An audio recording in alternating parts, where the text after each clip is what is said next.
Mesdames et messieurs, bonjour, heureux de vous retrouver pour cette nouvelle édition de votre journal de 15 heures. Voici les titres qui vous seront développés.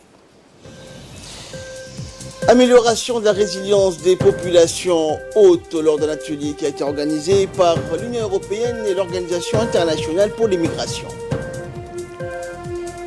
L'Union européenne, en étroite collaboration avec l'OIM, a lancé donc hier un projet pour la mise en place de solutions pérennes pour les pays hôtes, les réfugiés et les migrants les plus vulnérables à Djibouti.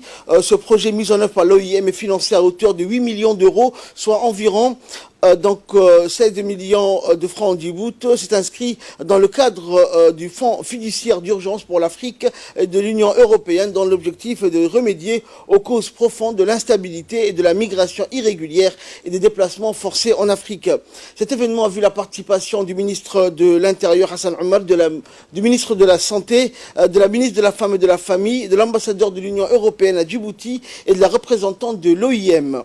Les droits des réfugiés donc et des migrants et notamment l'amélioration de la résilience des populations les plus vulnérables ont été discutés donc durant cet atelier. Que l'OIM reçoit une somme aussi importante pour mettre une somme au niveau pour un projet national aussi important pour mettre en place des projets de protection envers les migrants. Et je souhaiterais vraiment sincèrement remercier l'Union européenne, mais l'ambassadeur de l'Union européenne, Isabelle de Ruth, qui n'est peut-être pas là aujourd'hui, mais qui a beaucoup contribué à la préparation de ce document de projet. Je pense que je ne vais pas...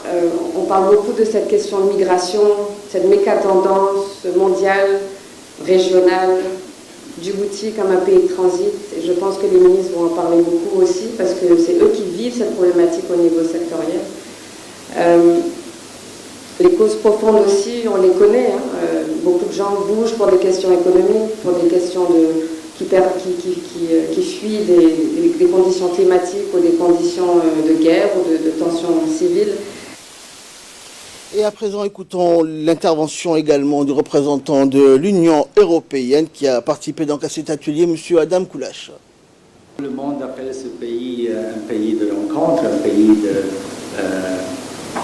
une île parfois de stabilité dans l'océan d'instabilité, mais c'est avant tout un pays d'accueil dont l'identité vraiment a été bâtie sur l'accueil des gens, de ceux qui ont besoin de l'aide, de ceux qui ont besoin de paix, de ceux qui ont besoin de stabilité, de ceux qui doivent quitter leur maison pour de différentes raisons, en recherchant la meilleure vie, en recherchant l'emploi, en recherchant parfois un paradis qui n'existe pas.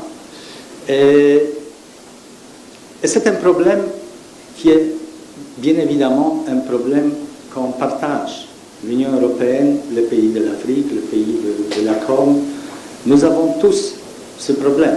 Bien évidemment, nous avons un peu plus d'expérience comme les pays de l'Union européenne, mais le problème est là.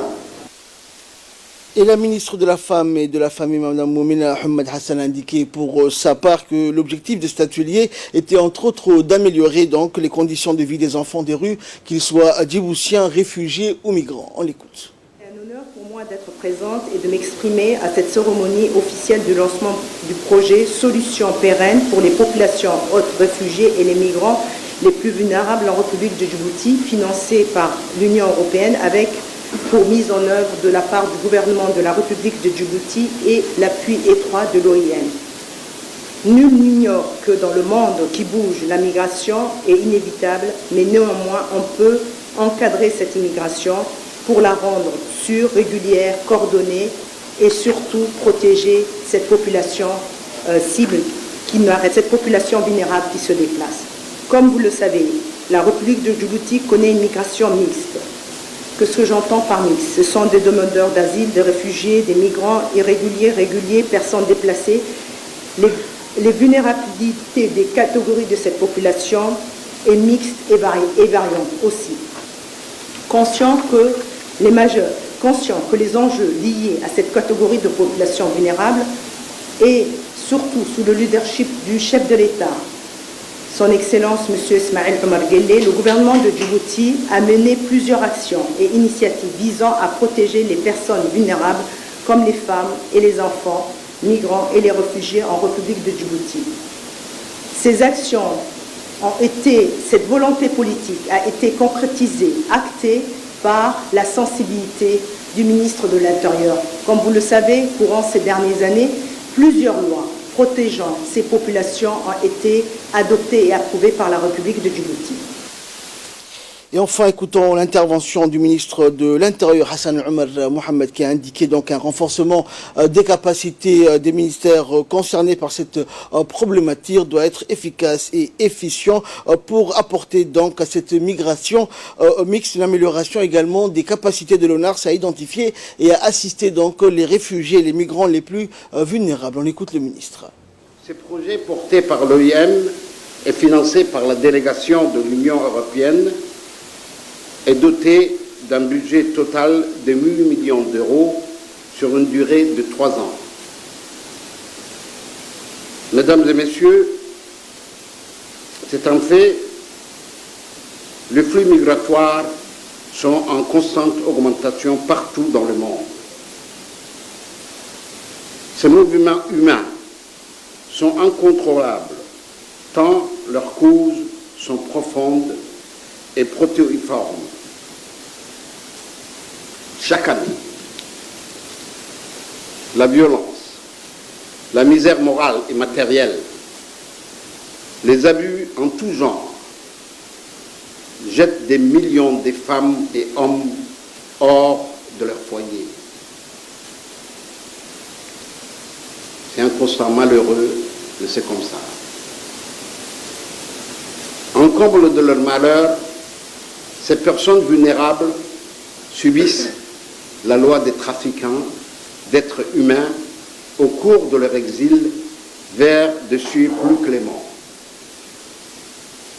Le sort terrible de ces damnés de la terre ne suscite que peu d'émotion et encore moins de compassion. La différence, voire le cynisme, ajoute à la cruauté de ce drame humain. Ces pauvres victimes se heurtent aux dures réalités de la vie dans les camps où la suspicion et la peur sont leur lot quotidien. Il est temps de dire assez. Il est temps de dire assez. Nous, dirigeants publics, gouvernements et responsables des organisations internationales avons le devoir d'instaurer des conditions d'accueil dignes et décentes.